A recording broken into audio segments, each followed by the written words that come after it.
好，今天纯军事的消息要带观众朋友特别来看到这款是来自于大陆的激光武器系统，现在说可以称霸整个海上的防空。我们要来看到它就是燎原1，可以碾压美国的武器太阳神，全球最强末端防御武器正式开启。今天带大家来特别看到，因为最近确实它在中国大陆的电商平台上面有几款商品特别火爆，一上架就销售一空。那么它就是刚刚我们提到的这个在军事圈被称为燎原1号的这款武器。那么它的激光武器可以碾压美国的，这是来自军事专家的认定，碾压美国的太阳神，荣获全球第1的激光武器的称号，更是海上末端防御的新宠儿。我们先来看到它的一些功能跟它的重点的数据。首先，在它的核心优势上面，它的光束发射器的口径确实比较大。如果跟美国的武器相比的话，品质就能够大幅的提升，而且让打击力变得更为强大。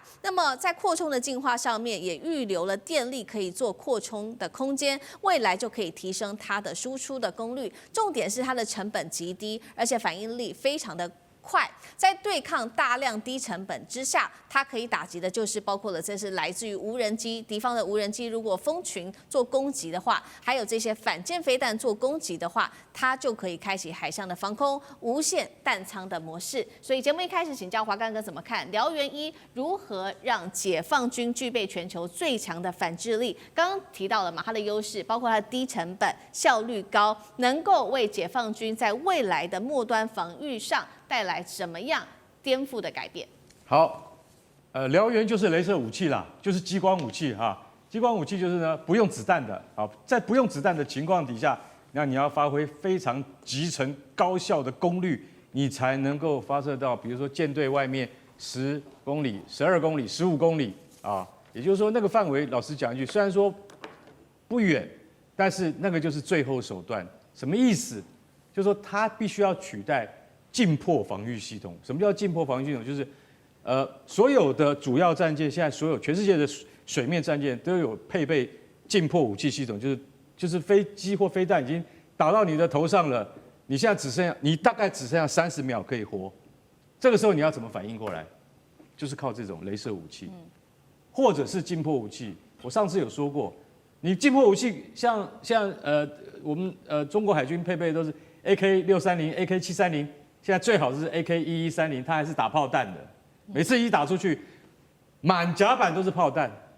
不经济，而且怎么讲？它也许有效，可是那是生死关头。那现在 LY-1这种燎原武器呢，它是用高集成的电力组合。那好，那它现在已经在昆仑山级登陆舰上面试验成功了。美国也有太阳神在哪里？在它的圣安东尼奥级登陆舰上。为什么这2个国家都用登陆舰来测验？因为登陆舰大，才可以办法装得进这么多电力的发电系统。所以你看到我们现在看画面，燎原这个卡车这么大，它那个发射器这么小，为什么卡车需要这么大？体积大概是它的7、8倍大。为什么？因为整部卡车都必须要集成电力。那所以说，其实说句实在话，燎原走在美国太阳神计划的前面好几波。为什么？因为美国始终没有办法让这个集成技术达到最优化。你要真的最优化，你才能够真的可以实现说，我今天在船上面是有效的装备啊。不然的话，我跟你讲，我还是要用硬武器，也就是方阵近迫系统，那个最有效。为什么？因为它不会故障。燎原系统它可能是会故障的，你要知道，因为电力集成一定会故障。那单纯的枪，它拿起来，它不会因为天气啊等任何因素而不能打，对不对？所以枪炮是稳定的，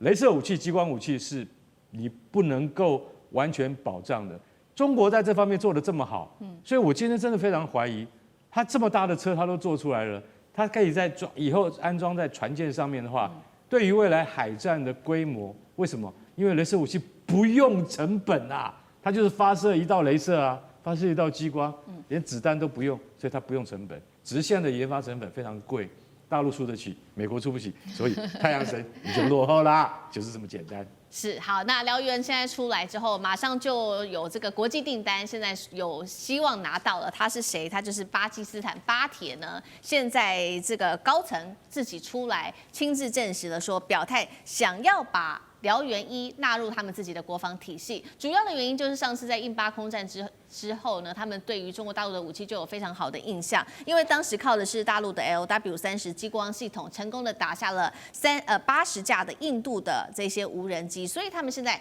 希望能够买这种升级版的燎原，那也趁机把大陆的系统推向国际。那当然了，两个重点，就第一个，对于巴基斯坦来说，它可以弥补它自己的空防系统的一些缺陷。那第二件事情，中国大陆就可以借由这些实战的数据来升级自己的这些雷射武器的系统。那可是重点是，中国大陆会愿意卖吗？那如果真的卖了，然后有实战经验，大家就在看说，上次歼10C 卖得很好嘛，燎原有没有也有这样的可能性？大师怎么看？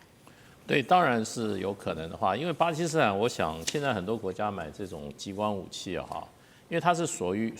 谓这种末端拦截了，它不是所谓的这种高空拦截、中段拦截，它是末端拦截。末端拦截的话，它这个武器真的它的成本蛮低的。我看了一个数据说，它每次就是说击发一次成本是$1。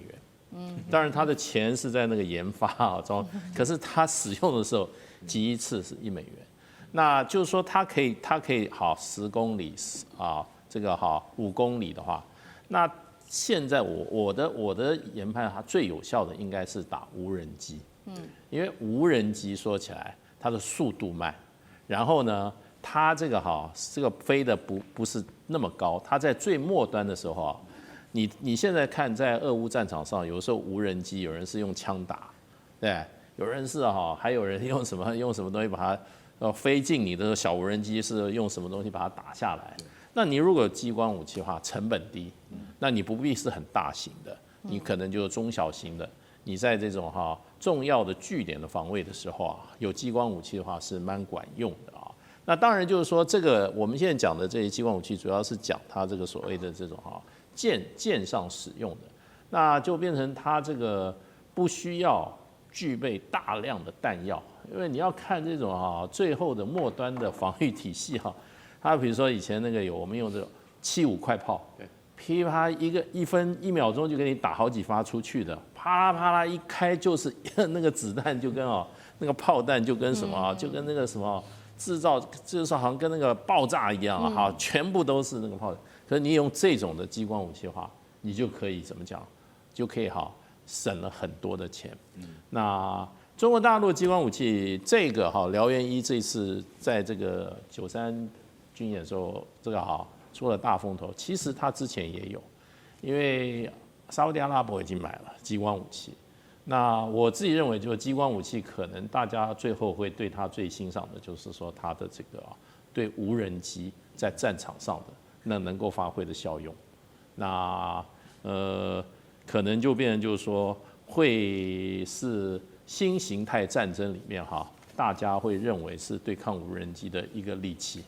有关现在这个激光武器，我讲在中国大陆，我看到一些报道，包括研究论文。大陆上发展很多，他们还是有很多军事论文。它基本上2个极端，一个极端是航太，有时候现在对于大陆的激光武器是放在卫星上，未来作为有攻击性的武器，这一块现在也是推进的很深远。那外界当然所知不多。此外的话，就是配备在现在的传统，我们知道刚刚船舰上，以及现在包括这一次93阅兵当中已经看到，就是在战车上。所以这个部分其实很明显，没有说像刚刚大使讲的，就是为了无人机。都知道无人机是未来战争当中非常非常主流的，包括机器狗，不要说那些无人机，还有无人机、无人载具，类似这样无人飞机这样子的。那这些东西未来的高密集，我们经常听到，包括美国都要买什么乌克兰那些乱七八糟、很破的那个所谓的那些无人机，都要买几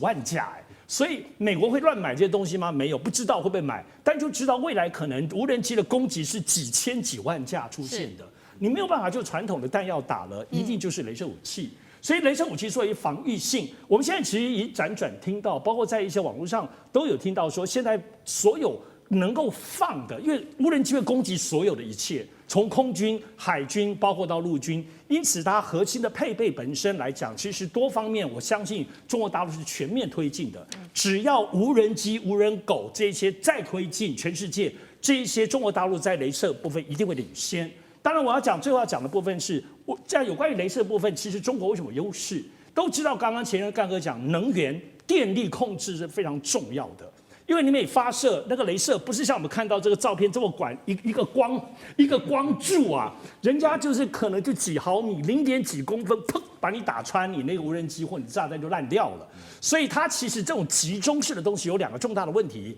因为我过去其实参与这个中国大陆的新能源，我非常知道这个后面就是巨大的电池。所以这个电池系统你如何密度很高，要比新能源车的集中瞬间密度更高，要有很新的技术跟很新的材料哦。它可能不只是一般的锂电池而已哦。其次，每打一发很热，因为它很迷中冷却系统。其实美国之所以雷射系统，包括雷射武器，一直始终没有办法控制，除了没有厉害的电池，你除非在船舰上你有一个供电，特别是核动能的部分的航空母舰之外，可其他的东西你电池能够装多大？所以这里还有冷却系统啊，否则在这个战车里头，你一直发射里头就热到爆炸了。我们都知道，现在所有的锂电池最近都是全世界什么旅馆锂电池都在爆炸发热嘛，所以这里头冷却系统一直是美国没有办法突破的关键。而中国大陆很明显，这几年雷射武器之所以大幅度的突破，就是在于他们找出自己雷射的系统。当然最后还有 AI 晶片控制了。我觉得 AI 晶片控制在现有的我们从沙特阿拉伯在防御的时候已经用到大陆的这个雷射武器当中，很明显非常厉害。所以这里头已经不是人在找了，它完全就是 AI 在找。我个人认为，现在所有 AI 导入到整个以中国大陆的武器系统，除了无人载具、无人机。AI 晶片一定进去，另外最快进去的就是我认为就是这个激光雷射系统，在 AI 的技术一定在这应用才可能来对付这些无人机总体的需求。我想这个部分的雷射武器的总体的部分的推进，中国大陆的领先程度，当然我相信这方面其实美国也有它，或欧洲也有它雷射相关的传统的积累。但是武器化还是回到那一点，体系化作战。因为这里头一旦当我们看到雷射武器，它再也不太可能是人一枚一枚的再打下来再打。